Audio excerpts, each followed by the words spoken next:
Hello there, Gunpla fans of YouTube.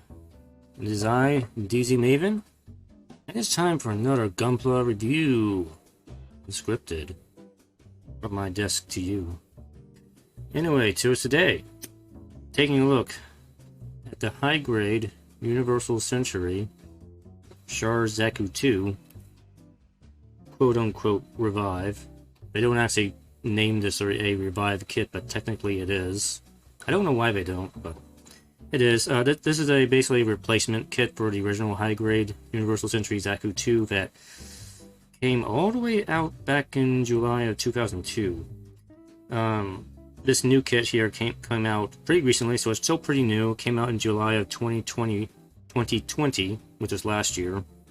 And it goes for the price of 1,600 yen, which is not too bad. It's a little bit more expensive than the original. The original was like 1,000 yen, so this is about 600 yen more. So in US dollars, it's probably going to be around $15 or so. And that's about what I paid for it, because I picked this one up at Target, local Target in the US. So yeah, I'm not here. Anyway, let's look at the photo gallery here. We have the box art. Pretty nice looking box art. Box art for the high-grade kits is definitely getting a lot better in the past few years, and this is kind of shown here. Char in his classic Char kick here pose, which we will see if the kit itself can actually do this.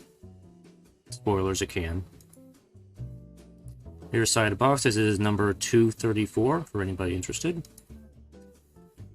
Other side of the box, showing off some of the poses of the kit here, action poses, some of the features of the kit, accessories. Other side of the box, we have a little bit of information on the S-type Commander Zaku 2, which is what this is, as well as, barcode usual stuff. Here's what you get inside the box here when you open it up. Bags of runners, manual, you know the deal. Anyway, let's take a look at the manual here. High-grade manual. I always like the high-grade manuals. They give you a little bit of specification information on these things. I don't think I've ever really mentioned this before, but it's a nice little detail in the high-grade manuals. Anyway, inside, overview of the runners here and the assembly here. So, being a revive kit, obviously this kit is going to have is re-engineered from the original kit here, so there's a lot better articulation and probably a much smoother build process with fewer seam lines to deal with, and that's pretty much the case with this kit here. Like any high-grade kit, it's pretty simple to put together. There's really no real tricky areas that I ran into with it. It's pretty straightforward. Now, there may be a few things going on you may not quite understand right away what's going on here with this kit, especially in the torso area. There's some stuff going on in the torso here, which I'll show off more when I get a little bit later here, but the rest of the kit is pretty straightforward. It's not, if you ever built the high-grade Origin Zaku kits, it's kind of similar, but it's not really the same thing. This uses a slightly different engineering structure. I know the Origin kit, which I built before the Zaku 1 many years ago, has more of an internal frame, sort of a semi-internal frame to it. This kit kind of has the same thing, but it's not really as throughout the kit as the Origin kit is, especially in the arms. But right here, they will show you the option here for the different skirting options. There are 2 different skirting options for this kit. Kind of a nice thing to have. Is it necessary? Not really, but I'll talk about that a little bit more in a moment here. And again, back to the manual, some more general information about the Commander type Zaku 2. Always nice to kind of read about this stuff and have it translated for you. And our only sticker for the entire kit is this one little mono eye. If you watched my live build, I kind of commented that I still kind of wish they actually had a molded in piece for the mono eye on this kit, and unfortunately they don't. So you have to use a sticker for the mono eye. There's really no way around that. So that's probably the one thing I don't really like about this kit, but yeah, what can you do? Anyway, A runners are multicolor runner here, and actually multi-plastic runner too, I want to add. So we get our dark red parts and some of our almost black to really dark, super dark gray, I want to say. for these parts here. And we got our kind of maroon red for the backpack here. Now these hoses up here, you see these are already pre-molded here. Those hoses are kind of made of a softer plastic. It's kind of similar to a polycap material. It's not really super flexible, but it is flexible enough that it will bend without breaking. So just kind of keep that in mind with that stuff. It's pretty neat. Like I said, there's kind of multiple types of plastic on this runner here. See, our next runner, the B1. This is basically our red, light pink, salmon.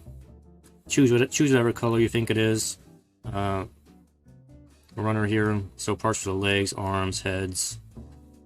And we're going to have a B2, which is a partial copy. This is more parts for the legs and the arms here, as well as the hand covers. Runner C1, this is more of our, this is going to be mostly what our mechanical frame parts are going to be here. So this is kind of a dark gray color. So we got parts for the inside leg. There is a little bit of an internal frame on the leg. And we got parts for the hands and backpack here as well. And C2 is a partial copy of that same runner here. Again, just parts for the internal parts for the leg and arm here. Runner D, this is a special runner. This is made of a TPE material. If you've never experienced that before, this is basically a really, it's like a thick latex material. I guess that's the best way to describe it. It's super flexible. It's basically like rubber. It's way softer than a polycap, and it's just made to flex and bend around here. Now the reason they include this in this kit is because, well, the skirt armor on a Zaku kit has always been kind of difficult to articulate and pose with the legs and everything, so they included this sort of as an option, because this stuff will just bend around really easily like an actual skirt, basically. But the downside is you can't really paint this stuff, and I don't know how it would react under panel liner stuff, so you might want to just use the pen for this, a panel liner pen, not the actual thinned out enamel paint, because I don't know how that would react on this stuff. Like I said, I hope you like dark red, because you're not going to be able to paint that. So runner E, this is our accessory runner, basically, and we got our parts for the Zaku machine gun, Zaku bazooka, the heat hawk, and some more hands for holding the weapons here. And got 2 ammo packs here. And there's a couple, yeah, this part here, this part's not used. This is some sort of holster rack. I think this, when I read, this is supposed to go to the old high-grade R1A Zaku kit. I think that only goes to that. I think this is a runner from that kit. Actually, yeah, it says right here, MO6R, down here on the bottom here. So it goes, it's from that kit, but this little holster thing doesn't fit on this kit, so you don't really need, it's just a junk part. Alright, getting on some little details on this kit here. So there are scopes on the bazooka and the Zaku machine gun. The scope on the bazooka has a bit of a lens in it, kind of molded in, so you can go ahead and paint that and make it look like an actual lit up lens. The one on the machine gun doesn't really have much of a lens on it. It is kind of a recessed hole, so it's kind of hard to work with that. So what I did is I took a thin piece of white sprue and just cut a little tiny piece in and just kind of glued it in there, and then I went ahead and painted that, and that works out a lot easier. So if you want to find an alternative lens for the Zaku machine gun, that is an option. Or if you want to go the extra mile, you can try to cut a thin piece of clear sprue and stick it in there to make an actual clear piece. But then it wouldn't really match up with the bazooka scope, so it's up to you. So here's the finished kit all put together here. Char's Zaku 2, the MS-06S, Commander type Zaku. It's a Zaku 2. There's really not a whole lot to say about it. Compared to the original high-grade Universal Entry kit, this one obviously looks very similar on first glance, but the big difference here is that there's going to be better articulation. There's going to be a lot fewer seam lines to deal with on this kit. Proportions are a little bit better, and I will say that the backpack is actually a backpack on this kit, because I know the original kit didn't really have much of anything on the backpack. it was just a blank space on the back. I do have the original kit. Because if you've seen my review of the real grade Zaku 2, I had some pictures of it in there, but I don't know where that kit is right now. It's like buried in storage somewhere, and I don't feel like trying to dig it out. So it's gonna stay buried in storage here, but that's just what I'm gonna say here. So anyway, here I'm testing out the articulation. There is a bendable torso in this kit. Some articulation there, as well as the arms. This is about as far up as the arms can go on this kit, by the way, so they can't really go up too much further than that. And the neck has a special joint so it can actually bend and look down. There it is, the arm bend. The arm bend is almost a complete 180-degree bend on that arm there, so pretty nice. Just showing off some more articulation. There is a double rotation joint in the arm here. I'll show it off in the live view here. As well as the mono eye can be adjusted to move around. You will probably need like a little toothpick because the tab is like underneath the head, so you have to kind of tilt the head up and then use a toothpick to get at that. And I'll show you that too in the live portion here. Can it do the crouch down pose? Absolutely it can. It has no problem doing the crouch down pose. If you're using the regular plastic skirt armor, which they call the hard type, you'll have to be mindful of the front skirt armor. It does tend to kind of pop out sometimes when you're trying to get it into this pose here, so just keep that in mind. It is from the back here. Now in the torso here, you do have the regular shoulder joints, but there is like an additional joint inside the torso here, and it kind of will bend the side pieces of the torso back and forth a little bit. You kind of have to pull these parts out a little bit to get them to swing back and forth, but this will give you just slightly extra movement in the shoulders here if you do that here. And in case you can't tell the difference here, this is with the TPE skirt, the rubber material on here. The other problem with the TPE is that you will not be able to really hide the seam line, the nub on this stuff, because again it's rubber, so you can't really file the nub off on this because it's rubber. So you're just going to have to deal with having a nasty nub mark there. You can try and be as careful with the knife as you can, but it's like really hard. It's really difficult material to work with. So it's really there only if you like that color and you don't plan on painting the kit and you want to do some really crazy articulation with it. That's kind of the purpose of it here. But just to kind of show off how it would look and work here. So here's the splits with the TPE skirt, which they call the soft type. And the splits again with that, so it can do the splits and articulation of legs, no problem with this stuff on, provided you're okay with the look of that. Also, it does tend to attract dust too, so kind of keep that in mind as well. Anyway, switch back to the hard type here with the accessories equipped. So it can equip pretty much everything on it. We have the heat hawk on there, the bazooka is mounted on the back, we have the Zaku machine gun, as well as the extra ammo pack on the side of the skirt there. Here it is up on the action base with the machine gun and action poses here. So again, pretty decent posing with the kit. One thing is that the trigger finger hand is kind of angled a little bit here in the wrist, so it will have an easier time holding this weapon, so that's a pretty nice thing to have here. Here is a two-handed pose on the ground here, pretty good. Another shot here of that. Here's that famous Char kick with his Zaku. There's no Gundam here, but you can kind of imagine the Gundam getting slammed in the torso and Amuro being like blunking back and forth in his chair. Like, ugh. That's what happens in that scene if you've never seen it before. Just another shot of that just kind of show up, and this is with the hard type skirting armor on. So the hard type doesn't really restrict the legs much at all compared to the TPE, so it's kind of your choice whichever one you want to use on this kit. Crouch down pose with the bazooka. It actually has a pretty decent. It holds the bazooka pretty decently, so I don't really think there's much of an issue. It is a little tricky to kind of get it into the wrist. Usually you have to put the hand on first and then connect the hand to the wrist here, so it's a little tricky here. But once you get it all lined up, you can pretty much get into that pose pretty naturally. Here it is up in the air, firing in space with the legs swinging in front, so again, pretty good pose here. And here it is with the heat hawk. They do kind of show in the manual having the blade of the heat hawk painted yellow. I usually never do that on my Zaku kits because it just looks kind of weird to me. So I usually just use like a chrome paint, and I went ahead and used that plated silver Gundam marker I have for that, so it stands out a little bit here. I think it looks pretty nice.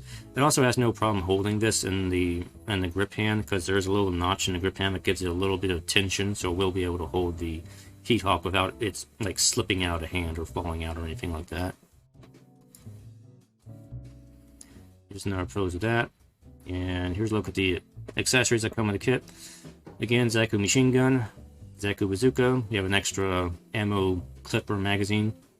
We have the heat hawk. There's a heat hawk holder clip that attaches to the side skirt. We have two of the closed, well, not really closed fist, sort of open fist holding hands. We have the open hand. We have a regular open hand for the right hand, which is probably not really necessary to have, but whatever. It's just an extra hand. And we got two trigger hands, one for the left and one for the right, as well as our action base adapter. Alright, so let's switch back over to the live view here. Just a moment.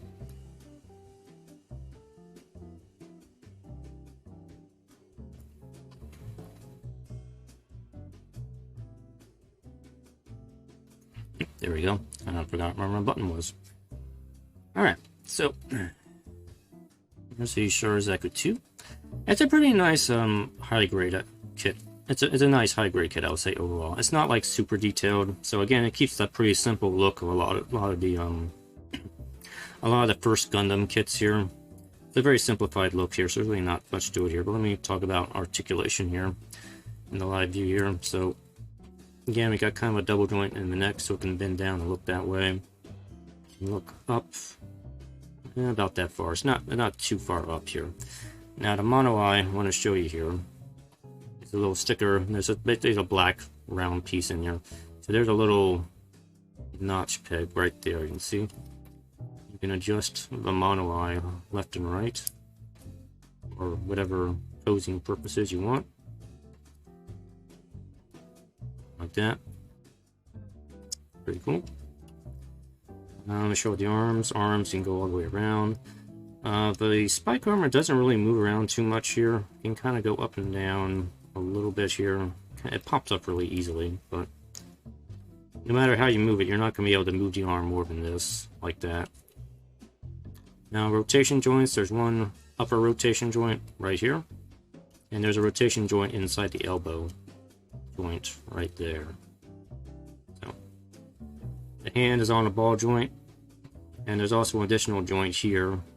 You kind of have to pull this joint out a little bit to get the articulation out of it, but it will kind of come out all the way and look a little weird that way, so kind of keep it in. But also note, like I said, there aren't that many seam lines on this kit, but there are a few. On this forearm piece, there is a seam line right there, so if you're concerned about removing seam lines on a kit, this is one you'll have to do. Now, unlike the Origin kit, there's really no easy way to do this here, so you're probably going to have to paint this piece in, because this has to go in first while the arm is sandwiched together. And you're probably going to have to paint that, mask it over, then work on this and paint that separately, so kind of the only way I could think of to do that here. So it's not quite as easy as the Origin kit to paint, if that's what you want to compare it to. Shield on joint here, moves around a little bit here. Torso, like I mentioned, there's some stuff going on in the torso here. So let me show the back and forth joint here. So we can kind of bend forward about that far here, and bend up not that far, and do side to side like so.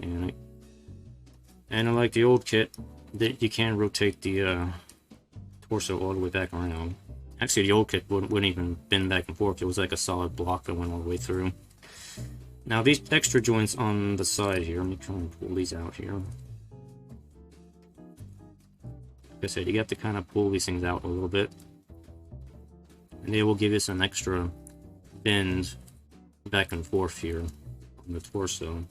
So you want to have a little bit, and here's the shoulder moving all the way forward here, like that. So You can get some pretty good range out of that here. Came off, yes. Parts will fall off every now and then. Just kind of stick these back together here. And there's that 90, almost 180 degree arm bend here, so pretty good there. Moving on down to the legs and the skirting arm here. This is the hard type. This is the regular plastic here. So you can move the skirting arm up like so. It is on a little ball joint. Like I mentioned, it will, if you mess with this too much, it will fall out like that. You're gonna kind of stick that back in. The side skirting, this here is actually attached to the back skirt. So pretty neat thing they did here. So kind of bend it up a little bit out of the way. Back skirt's fixed. On the back here, backpack, pretty nice looking backpack. Like I said, compared to the original high grade Zaku 2, this is a lot better. Here's your little clamp for the bazooka. Go on there. Now with the leg here, you can bend the leg up. Bend it up about that far, which is actually pretty good for a Zaku kit. Knee bend, just like that. Now this hose material, you can see it kind of bent there. Like I said, this is kind of like a polycap material, so it will flex and bend without breaking or anything like that. I don't know how this stuff would work with paint though, so it is a harder material than the TPE, but you might be able to paint it. That's something you'll probably have to experiment with. I'm not really positive how this stuff would work with paint. And lost my skirt armor. Let me get that back here again. Came out again. There's the leg split there. Let me straighten this up here. On to the bottom of the foot here. So here's your toe bend, kind of all the way to the front, all the way to the back. Piece in the middle will, like we saw there, will move back and forth here. And you can get some side to side. You will have to kind of pull this down a little bit just to get some better side to side range out of this here, but that's what you're going to get out of that here. So pretty decent for a Zaku foot. Alright, so you may also be wondering, how easy is it to swap the soft TPE skirt armor out from this? It's actually really easy to do. Just take that off. There's this little round piece here holds the whole thing together here. Just kind of pull it out. And then you can take the skirt armor out here. Take these out. Take the back skirt off. Like that. And then you can put the soft piece. This piece goes in first here. Has to line up with the notches that are right there. And again, it's up to your personal preference which one you want to use here. You know, as an actual builder, I prefer keeping the hard type on here. But if for some reason you want to use the TPE, you can use that. And they're pretty easy to swap out. Just like that. Nice and easy. So, as you can see, that pretty much doesn't really affect the legs at all. It just makes it so that your skirt armor doesn't fall off all the time. So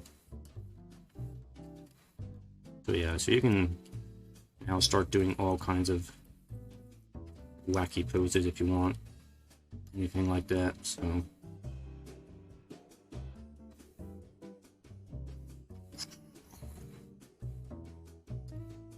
like I said, this stuff's like a rubber material.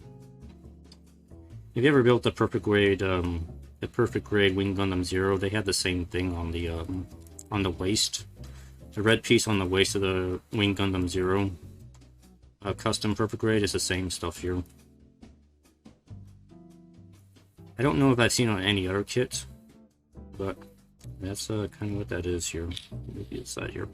Talk about accessories here. So again, we have the Zaku machine gun here.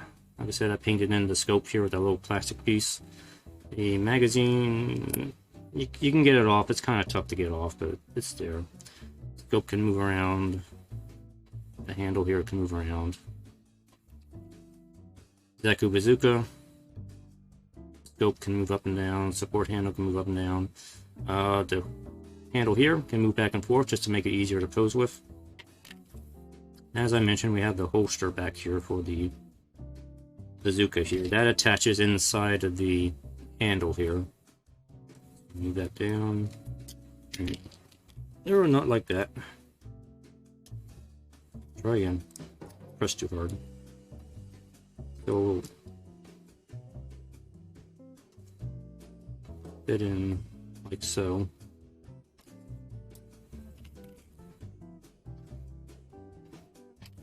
And the heat hawks right here, which you can't attach the heat hawk with the TPE on here because you need to have the hole here on the side here, but I'll just stick it on here just to show you.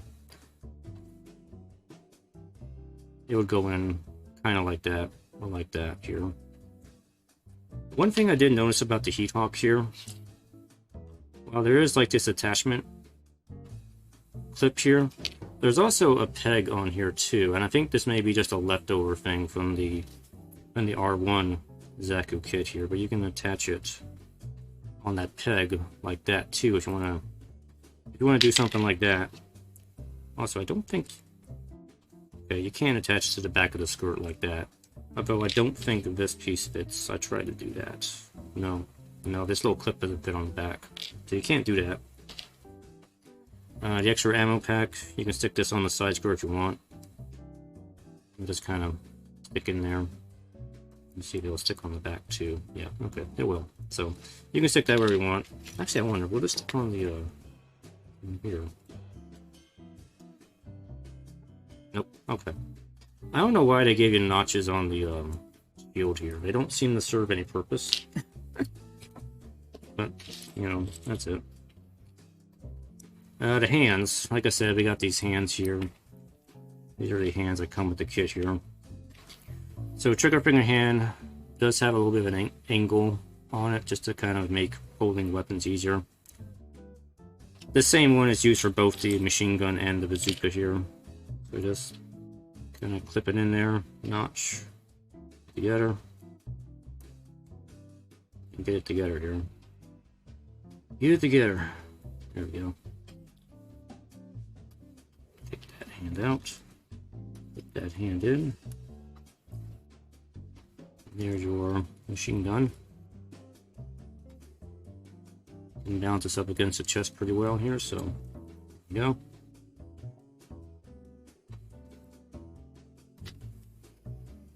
Last thing I'm probably going to mention here is the action base adapter. It's really tiny action base adapter plug. It kind of goes underneath, kind of right up the butt of the Zaku 2. Stick it right there. And you're going to need an action base with the peg on it. And now just plug into the peg. It'll be just like that. In there. Now I will say it's probably not the best action base adapter. I don't mind it rotating, but it doesn't really have the strongest connection on here. Like, it will come off the kit pretty easily. So this is one of those things you may want to tighten up a bit with some glue or paint, just so you don't run the risk of the kit falling off the action base. So.